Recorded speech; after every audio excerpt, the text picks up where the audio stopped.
Good afternoon, everyone. Thanks for joining us on the news briefing for this Wednesday. We will go ahead and get started with our COVID-19 information, and Dr. Moreno is with us. There he is. Good afternoon, Dr. Moreno. Hi, Mina. Welcome to take questions on COVID. Thank you. So for those who have questions for Dr. Moreno, go ahead and put them in chat. And we'll give a second for our first question. All right, Dr. Moreno, here's your first question.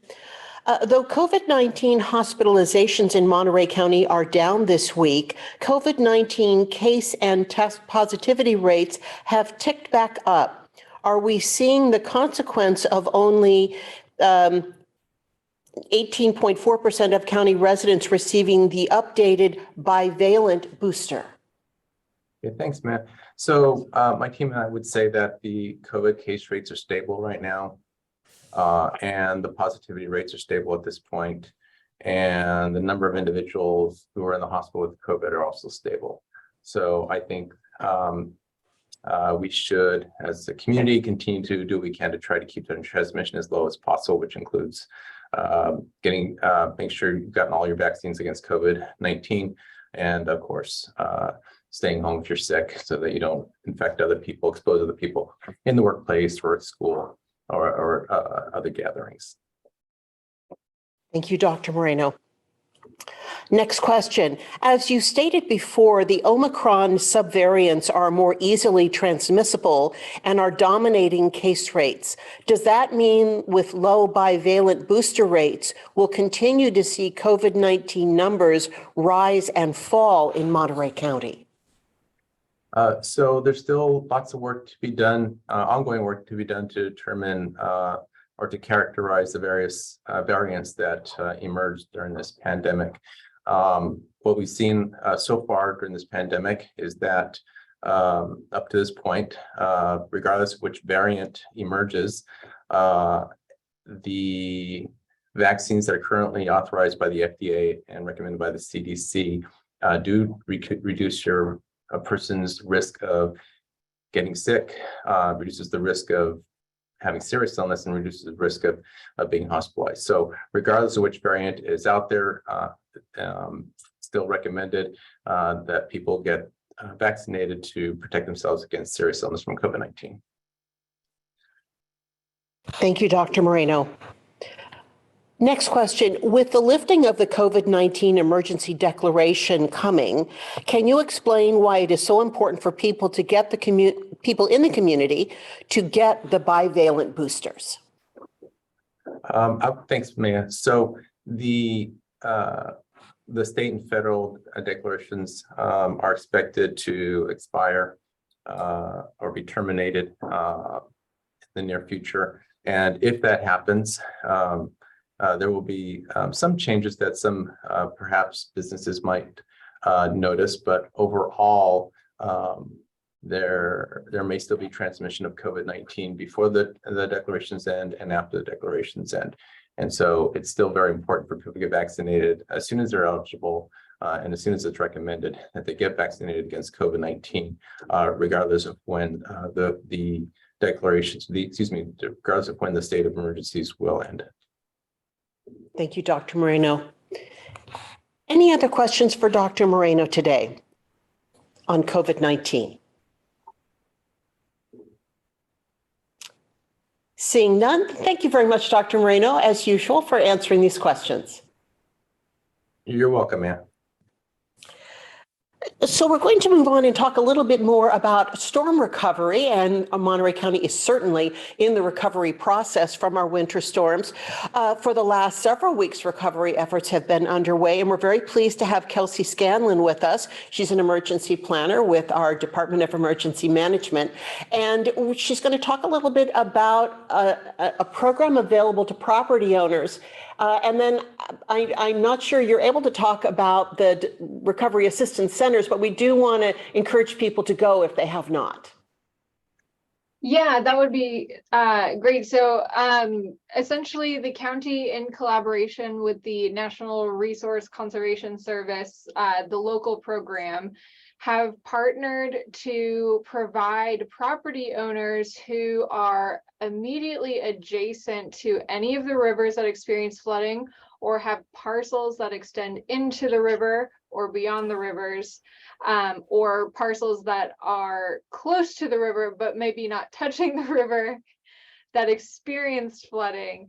They are essentially offering the service of coming out and conducting an assessment of the private property, much like we do post-fire. When we're looking at post-fire debris flows and flood flows, they'll look at how the debris in the waterway may impact the structures or any critical infrastructure on the private property. So they're really looking for threats that are immediately affecting the property or the structural integrity of the dwelling or road in and around the property. So if you are a private property owner on the Arroyo Seco River, the Big Sur River, the Carmel River, the Salinas River, or the Pajaro River, and you have a significant amount of woody debris or household debris that might have come down the river, I highly recommend that you utilize the Google form that we sent out through our PIO office and sign up. It's a very simple form. And essentially NRCS will reach out to you to get a better understanding of what types of debris might be on the property to assess its eligibility. And then they'll come out to the property and conduct a visual assessment. If they find that the property is threatened by the debris, they'll make recommendations for how best to remove it. And if the project is eligible, put forth the project to be funded with a 75% coverage from the federal government, and the county fronts the additional 25%, but essentially the property owner is responsible for that remaining 25% of the debris removal or any mitigation actions that might be recommended for the property.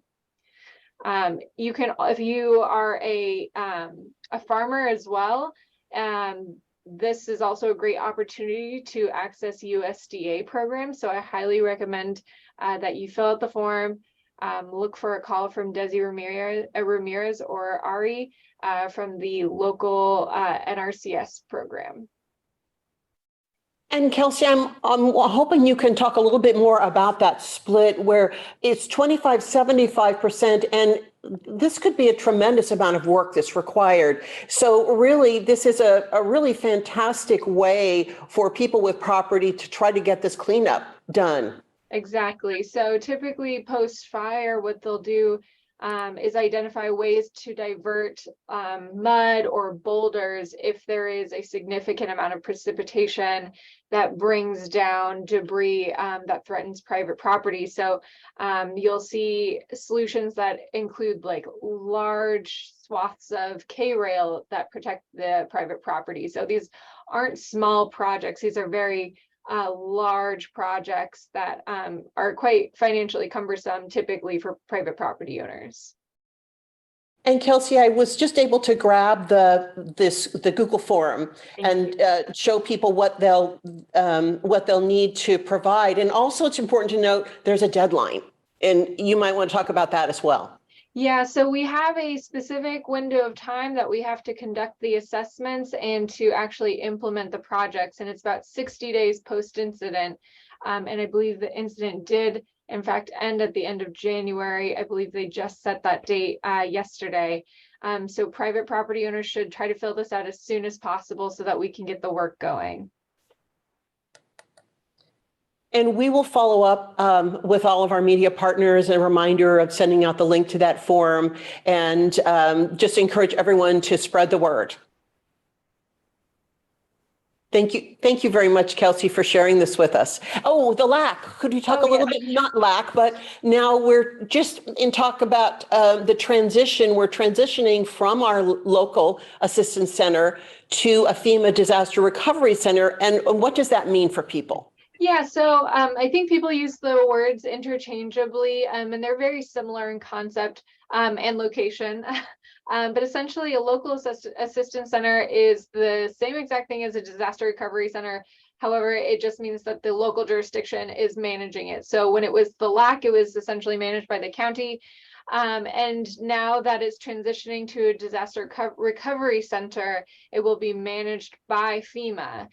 The other thing that you'll notice is a reduction in the participating agencies. So when it was a local assistance center, you would see a bunch of local nonprofits, federal nonprofits, county agencies, state agencies, and federal agencies. And so a lot of those tables have demobilized. That doesn't mean the services have ended, but it just means they won't be physically at the disaster recovery center much longer, but it'll be primarily staffed by FEMA and private property owners or anybody impacted by the disaster that has a case or claim with FEMA can go to the DRC to register for individual assistance. So they'll still be there for several weeks to come. So if you have questions, comments, concerns, you can stop by. You can also participate in the mobile registration intake center. Sorry, I was thinking MRIC. And they will be moving throughout the Salinas Valley this week into Sunday. I believe it's San Ardo on Saturday.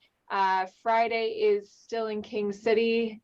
Today they're in King City, and we're trying to set up a location in Lockwood for Sunday. Thank you very much, Kelsey. Appreciate the information. Cool. We're going to continue on with this, our disaster talk. We're very pleased to have Annette Gallegos from our Department of Social Services to talk about this program. Calfresh is offering assistance to those impacted by the storms, and many may be surprised that they do qualify, people who may not think that they would qualify for Calfresh.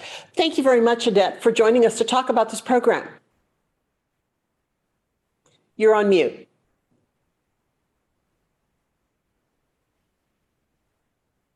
Well, good afternoon. I'm going to go ahead and share my screen so I can provide talking points to everyone about the program. So do you see my screen for Disaster Calfresh? Yes. So Disaster Calfresh really is a supplement food program that was approved for 9 counties on January 31st. And it's really a part of our continuing disaster recovery efforts. And it's, as I said, a food benefit. This can only be requested and approved when we have a presidential disaster declaration with individual assistance that's actually announced. So currently, Monterey County is included with the 9 counties. The other surrounding counties are Santa Cruz County and Merced. There is another wave that will be including 3 more counties as well. I just wanted to mention that. So who can apply? So if you were impacted between December 27th and January 25th by the severe storms, you can apply as long as you're not receiving regular Calfresh benefits. And when I say not receiving, I mean everyone in the household. So at times we do have ineligible individuals because they might have not met our work requirement if needed, or they were sanctioned, may not have met all of the citizenship requirements. All of those individuals, if there's one person excluded, they can apply for Disaster Calfresh.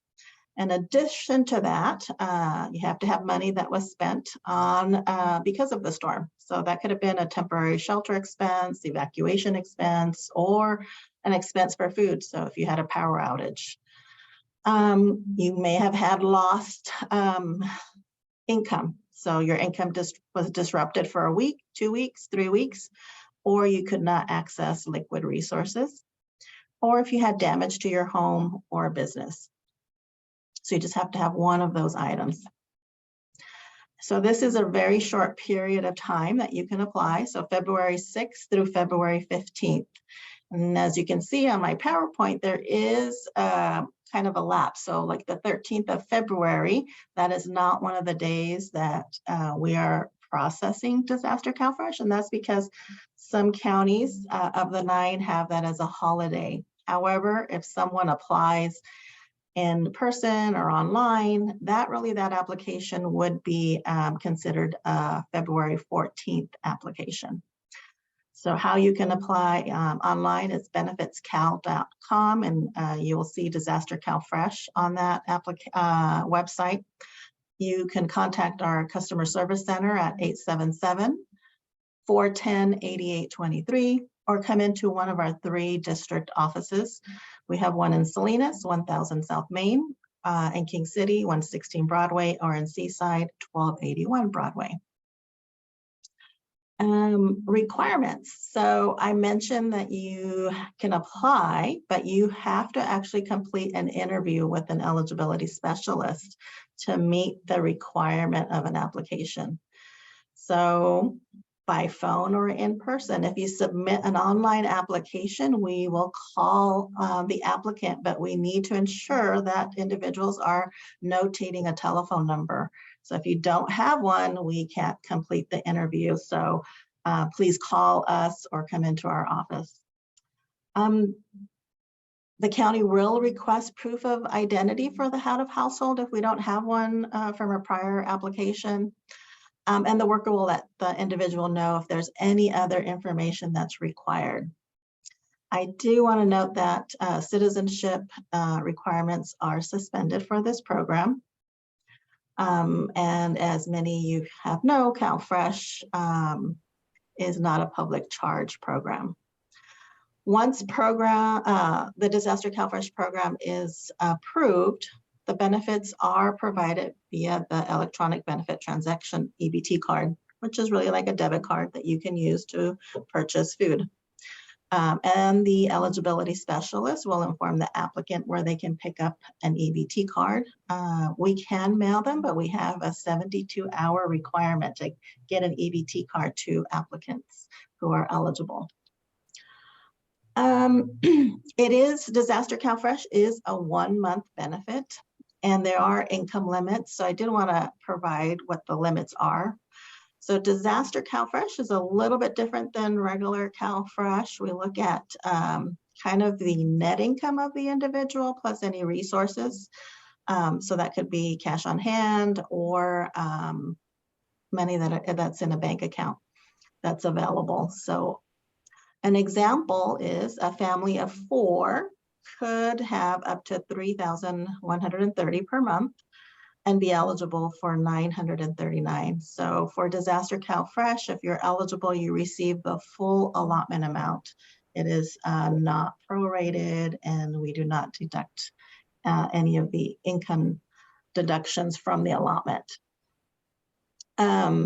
So there is a process for that.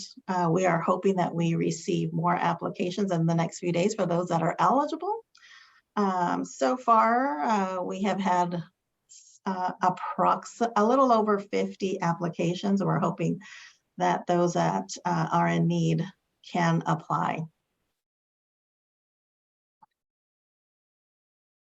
Thank you, Annette, for walking us through this. And 50 applications, it certainly doesn't seem like enough for the number of people who really were impacted by our storms. I know at our local assistance center, we had 2,000 households apply for disaster assistance.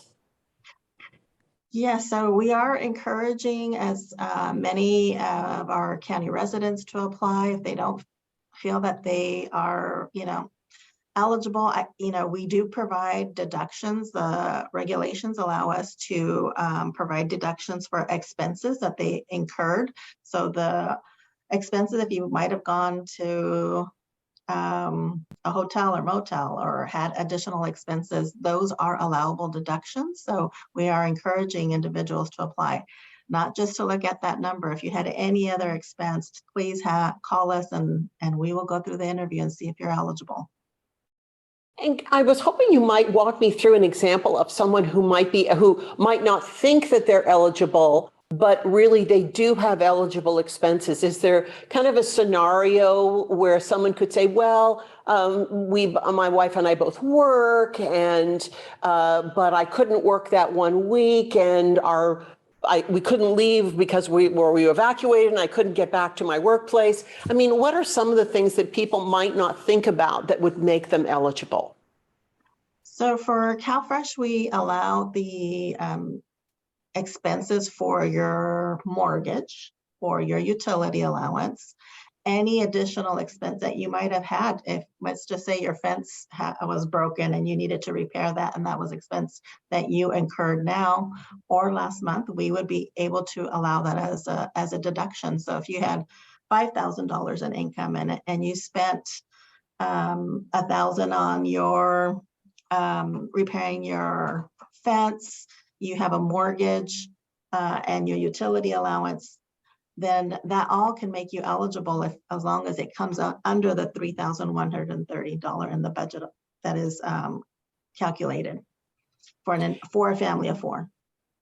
And again, this is a one-time assistance for people because the storm, while people may be recovering for a time, it was something of a one-time event. And hence that's why it's a one-time allotment. Correct. Right. Thank you so much. And we hope that people will spread the word and share about this assistance that's available to people. And Annette, thanks very much for joining us and walking us through this great program. Thank you for the opportunity. And that will do it for our news briefing this week. Our next briefing is next week. We'll see you then.